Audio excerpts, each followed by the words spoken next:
A critical milestone for commercial crew, resupply spacecraft delivers to the space station, and a new wide-eyed view of the southern sky. A few of the stories to tell you about this week at NASA.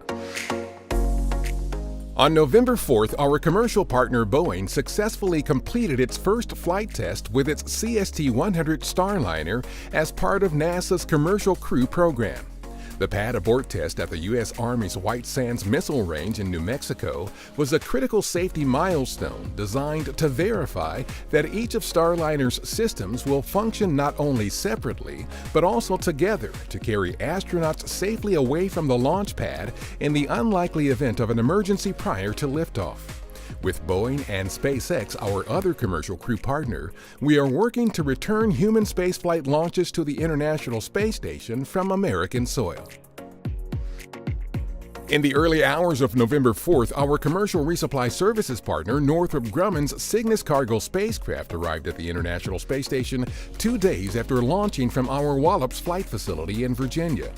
The unpiloted Cygnus, loaded with about 8,200 pounds of research, crew supplies, and hardware, was captured by our Jessica Meir and Christina Cook, controlling the Canadarm2 robotic arm from inside the station. The Cygnus was later attached to the station through commands sent by ground controllers. This new mosaic of the southern sky was stitched together with 208 images taken by our Transiting Exoplanet Survey satellite, or TESS, during its first year of science operations, which it completed in July 2019. The mission divided the southern sky into 13 sectors and imaged each sector for nearly a month. Some notable objects visible in the image include the Milky Way, our home galaxy, which is seen edgewise on the left, the Orion Nebula seen near the top, and near the center is the Large Magellanic Cloud, a nearby galaxy located about 163,000 light-years from Earth. TESS also discovered 29 exoplanets, or worlds beyond our solar system, in this scene, and more than 1,000 candidate planets astronomers are now investigating.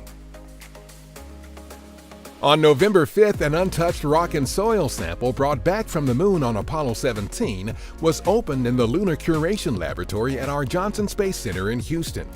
This marked the first time in more than 40 years a pristine sample of rock and regolith from the Apollo era has been opened, and sets the stage for scientists to practice techniques to study samples collected on future Artemis missions.